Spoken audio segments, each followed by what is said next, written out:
Bonjour et bienvenue dans cette nouvelle vidéo présentée sur le site de TradeLearning.com. Aujourd'hui, on va donc découvrir la programmation. Donc on va prendre les bases de la programmation et voir qu'en fait c'est pas si compliqué de faire des petits bouts de script assez sympathiques. Donc on va commencer par la base, c'est de créer un nouveau document. Là pour le moment, on va pas tenir d'importance au type de document qu'on va créer, on va simplement prendre Expert Advisor et on va nommer notre document. Pour faire original tutoriel et en avant. Donc là, on a nos différentes fonctions de base qui sont définies par un MetaEditor pour développer notre Expert Advisor. Donc on va commencer par le plus simple, c'est justement en regardant le script que l'on a ici, on voit qu'on a des parties grises là. Et bien ces parties grises sont simplement des commentaires, c'est-à-dire que c'est des choses qui vont simplement être visibles par vous en tant que développeur. C'est-à-dire que si vous mettez de slash à la suite, vous voyez que tout de suite déjà ça devient gris, et là vous pouvez faire un commentaire. Et bien ça, le programme, il va pas le lire. Ça, il va le laisser de côté. Par contre, vous, quand vous développez des programmes un peu plus complexes, ça va vous être très utile pour savoir où est-ce que vous en êtes. Parce que la logique humaine et la logique informatique, ce sont deux choses différentes. Si vous devez relire votre script simplement au niveau des fonctions, à certains moments, vous allez prendre du temps à décrypter telle ou telle fonction, tel ou tel script, alors que vous auriez mis un commentaire, eh bien vous aurez su tout de suite à quoi ça correspondait en lisant simplement le commentaire. Donc là, les commentaires se font de la façon suivante. Vous pouvez faire des commentaires de cette façon-là aussi, donc en fait c'est un slash suivi du signe multiplié, et vous refermez derrière. Ça permet de faire des commentaires sur plusieurs lignes. Là par exemple, je fais un commentaire. Donc là, vous avez fait un commentaire sur plusieurs lignes. Alors que vous auriez fait ici la même chose, vous voyez qu'on change de couleur. Et là, dans ces cas-là, c'est c'est une commande, même si ce n'en est pas une, mais c'est une commande qui sera interprétée par le programme. De toute façon, vous aurez une erreur si vous compilez votre programme. Donc là, actuellement, vous avez deux façons de créer vos commentaires, soit en mettant deux slash à la suite, soit en mettant donc un slash suivi d'un signe multiplié. Donc voilà pour le plus simple. Maintenant on va monter d'un cran. Vous en faites pas, ça va pas être bien terrible. On va donc créer des variables, définir des variables. Alors comment est-ce qu'on définit une variable? Eh bien pour ça il nous faut une commande suivie du nom de la variable. Donc là pour définir notre variable, on va utiliser la commande int et on va l'appeler var. Voilà. Donc là actuellement, on a la commande int qui va définir le type de variable que l'on va créer, qui va s'appeler var, suivi d'un point virgule. Donc le point virgule va permettre de dire au programme, ici c'est la fin de la ligne, maintenant tu peux analyser cette partie-là, enfin je schématise, mais grosso modo tu peux analyser la dernière commande que j'ai faite pour l'interpréter et exécuter le programme, etc. Donc là, toujours pensez à mettre un point virgule, de toute façon pareil, quand vous allez compiler et que vous oubliez de mettre un point virgule, il vous le signalera de toute manière. Donc pensez à chaque fin de ligne, à chaque fin de commande, de mettre un point virgule. Ensuite, donc on revient sur notre définition de variable. Donc le int va permettre de dire que la variable suivante, var, est de type numérique, donc un chiffre entier par contre. Donc là, dans ce genre de variable-là, vous allez pouvoir mettre des chiffres tels que 1, 2, 3, 10, 15, 20, 30, 40, etc.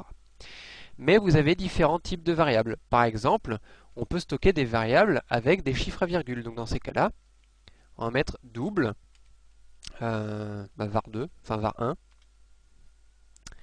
var1. Dans ce type de variable-là, on va pouvoir stocker des chiffres à virgule, donc type 1,2, 10,3, 40,34. Et vous pourrez en même temps mettre des chiffres entiers, type 1, 2, 3, 10, 20, 30, comme ici. Par contre ici, sur cette variable-là, vous ne pourrez pas mettre de chiffres à virgule. Donc si vous êtes sûr que votre variable va stocker que des chiffres entiers, dans ces cas-là, vous pouvez directement définir votre variable en int. Si par contre vous êtes persuadé que ça va être un petit peu des chiffres à virgule et des chiffres entiers, dans ces cas-là, vous mettez double devant le nom de votre variable. Donc là, on définit les variables comme ça, c'est toujours une commande, le nom de la variable. Ensuite, on peut créer des variables qui vont stocker des chaînes de caractères. Donc par exemple, on utilise la commande string, suivi du nom de la variable, donc par exemple str, pour faire simple. Donc dans ce type de variable là, vous allez pouvoir stocker eh bien, des chaînes de caractères. Par exemple, on pourrait très bien mettre cette chaîne de caractères là, c'est-à-dire que si on met derrière égal là, donc là nous avons donc des guillemets qui englobent notre chaîne de caractères, et puis nous avons la chaîne de caractères intérieure. Donc là après vous pouvez mettre des chiffres, 123, vous pouvez mettre des virgules, des points-virgules. Alors attention, par contre si vous mettez c'est trade learning 123, vous voyez qu'ici on a changé de couleur. Tout simplement parce que l'apostrophe qui est ici est une chaîne de caractères spéciale. Donc celle-ci, en fait, il faut penser à l'échapper. Donc quand on dit échapper, c'est mettre un anti-slash juste devant et de permettre de dire au programme, bon voilà, ça c'est pas une commande de programmation, c'est simplement, ça fait partie de la chaîne de caractères que l'on a définie ici. Pareil, si vous mettez des doubles guillemets dans la chaîne de caractères, il faut bien penser à l'échapper. Donc là, on reviendra tout à l'heure sur la définition des variables. Ensuite, eh bien, on peut créer des variables donc ball avec la commande ball. C'est généralement des variables de test, c'est-à-dire que dans ce type de variable là, on va mettre ball égale true ou ball égale false. Donc ça on verra plus tard. C'est par exemple tester la condition suivante. Si test est égal à false, dans ces cas-là, faire ceci. Si test est égal à true, dans ces cas-là, faire ceci. Donc là, on verra ça plus tard, comment utiliser ce type de variable-là. Vous pouvez aussi créer des tableaux. Donc vous utilisez, pour les tableaux, c'est comme les chiffres à virgule. Et arrêt avec des crochets. Donc là, on définit des tableaux. Donc maintenant qu'on a défini nos variables, eh bien, on va voir comment justement mettre des valeurs à stocker dedans. Donc on l'a déjà vu un petit peu avant, mais on va simplement le répéter. On va simplement, pour stocker des valeurs dedans, faire égal et la valeur. C'est-à-dire que la variable va stocker la valeur 1 dedans par le fait qu'on ait mis égal entre les deux. Ici pour var1 égale 1.23, 1,23. Donc la var1, quand on l'appellera dans le programme, aura pour valeur 1,23. Donc jusque là, c'est assez simple. On va donc monter d'un cran un petit peu et on va voir quelle est la différence entre une variable locale et une variable globale. Là actuellement, on a déclaré nos variables à l'extérieur des fonctions. Les fonctions, ce sont ces parties-là, ces blocs-là, des blocs de script qui vont permettre d'exécuter des scripts. On les a déclarés à l'extérieur. Du fait qu'elles soient à l'extérieur, eh bien, elles seront définies comme des variables globales. Si on les avait déclarées dans une fonction, eh bien, elles seront définies comme des variables locales.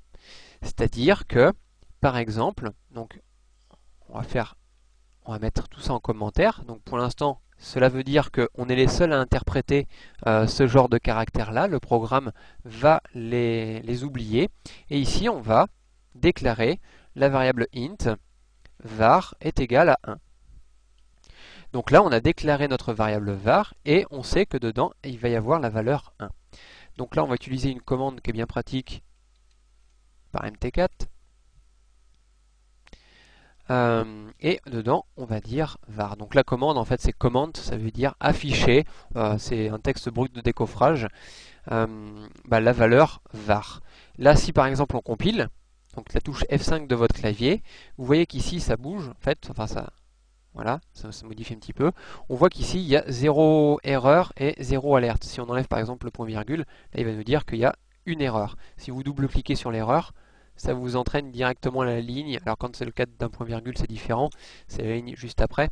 Mais ça vous permet de situer un petit peu à peu près où se trouve l'erreur. Donc là on sait que l'erreur c'était ici, c'était le point virgule. C'était juste une petite aparté que je vous montrais. Donc F5 pour compiler le programme, F4 pour changer les fenêtres, pour intervertir entre chaque fenêtre. Et là vous voyez que notre variable est égale à 1. Il nous affiche la valeur de la variable var qui est égale à 1 dans notre programme. Ici, var est égal à 1. On demande d'afficher avec la commande la variable var et ici, ça affiche bien 1.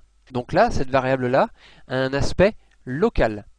Si par exemple, on déclarait cette valeur-là dans la fonction init, de toute façon, même si on vient à compiler, il va nous dire qu'il y a une erreur. Il va nous dire qu'il y a une erreur à ce niveau-là, puisque dans cette fonction-là, nous n'avons pas de variable var de définie. On l'a déclarée ici, elle a un aspect uniquement dans cette fonction-là, un aspect local uniquement dans cette fonction-là, mais par contre, elle n'a pas de, de pouvoir dans cette fonction-là. Donc il faut bien faire attention où est-ce qu'on déclare nos variables. Alors, pourquoi déclarer à l'intérieur d'une fonction ou à l'extérieur? Eh bien regardez, si, donc on va conserver var ici, on définit notre variable, var est égal à 1, et qu'on compile. Là, il nous dit qu'il n'y a pas d'erreur. Pourquoi? Parce que notre variable a un aspect global, c'est-à-dire qu'elle va agir sur la globalité du programme. Et elle est définie à l'extérieur des fonctions. Ça veut dire qu'on peut l'appeler dans une fonction. Si on fait, alors on va changer un petit peu pour un... Voilà. Donc on fait F5 pour compiler, on retourne dans le programme, et là on voit que ça nous met la valeur 100. On va fermer un petit peu nos fenêtres. Voilà. Donc F4 pour changer de fenêtre. Donc là, notre variable a un aspect global, enfin est une variable globale. Si par exemple, dans la fonction init, je mettais var est égal à un chiffre quelconque, je compile. Donc là, il n'y a toujours pas d'erreur puisque la variable est globale, elle est définie avant tout. Là, on redéfinit cette valeur-là. Donc au départ, elle est égale à 100. Mais là, on redéfinit cette valeur-là, enfin cette variable-là, par cette valeur-là. Et on va demander à afficher à la fin. Et là, si on lance le programme, on a bien notre chiffre qui a été redéfini dans une fonction.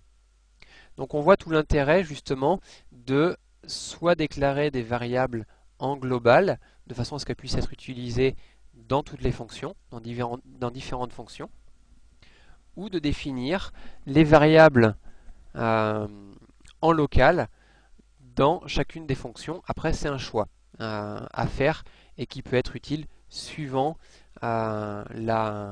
suivant le script, suivant l'utilité que vous en avez. Donc, qu'est-ce qu'on peut faire avec les variables? Eh bien, je dirais ce que l'on veut. C'est-à-dire qu'on peut les additionner, on peut les soustraire, les multiplier, les diviser. On peut ajouter des fonctions de puissance dessus, etc. Ça, on le verra beaucoup plus tard, mais on peut faire vraiment ce qu'on veut avec les variables. Si par exemple, ici on définit notre variable dans notre programme, on définit la variable var à 100. Et en dessous, eh bien, on va définir une deuxième variable, donc c'est une variable int, puisqu'on va décider de ne prendre que des valeurs entières, et qu'on va appeler vartemp, donc une valeur temporaire.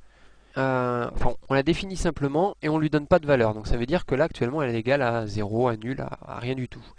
Ici, dans cette partie, dans la fonction init, on va dire voilà, moi je veux qu'au démarrage, ma valeur var, je lui ajoute plus 400, pour qu'elle soit égale à 500.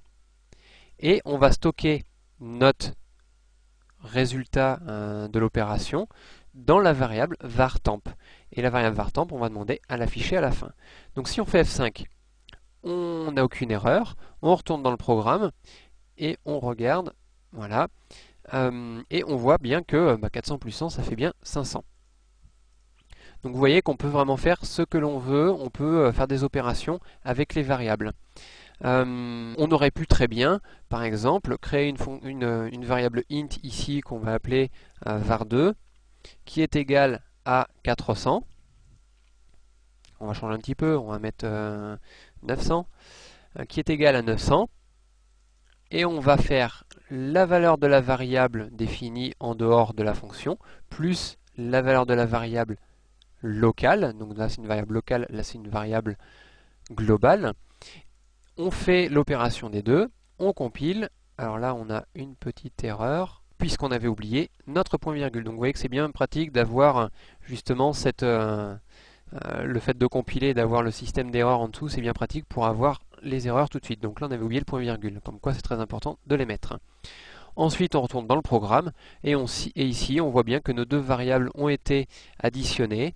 Donc ça veut dire que, eh bien, on avait fait 900 plus 100 est égal à 1000. Donc ça, c'est bon. Donc là, dans l'exemple, on a simplement additionné, hein, mais vous pouvez très bien multiplier, diviser, soustraire toutes les opérations que l'on peut connaître. Alors, on va voir une dernière petite chose dans ce tutoriel, c'est comment ajouter des variables définies par l'utilisateur. Puisqu'actuellement, notre programme a comment dire, des variables figées, fixes, que ce soit n'importe quelle paire que vous allez trader, que vous allez utiliser ce programme-là, sera toujours la même valeur. Donc là, actuellement, si on va dans MetaTrader et dans notre testeur de robots, si on va dans Propriétés de l'expert, on voit qu'il n'y a que deux onglets. Le premier onglet pour définir le dépôt initial et le deuxième onglet pour les optimisations. Nous, ce qu'on a besoin, c'est un troisième onglet où on va pouvoir définir notre variable var pour lui donner une autre valeur. Donc pour ça, eh bien c'est simple. Donc ça marche uniquement pour les variables globales. On va rajouter la commande externe juste devant.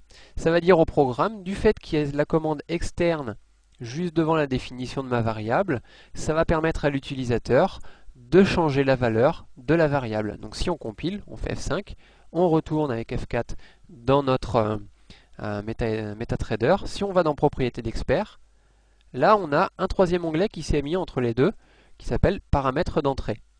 Et là vous voyez qu'on retrouve donc le nom de la variable, la valeur initiale, et donc là maintenant on va pouvoir changer et mettre n'importe quel chiffre, et ça va donc changer l'ensemble quand on va lancer le programme. Ici, ça va donner une nouvelle valeur. Voilà, donc on a fait le tour pour les variables. On verra donc d'autres choses sur les variables, mais beaucoup plus tard. Là, c'était vraiment un tutoriel simple pour se mettre en jambes. Dans le prochain tutoriel, on verra d'autres choses plus complexes, comme par exemple les conditions, les boucles, etc. Sur ce, eh bien, je vous souhaite un bon développement et puis à bientôt.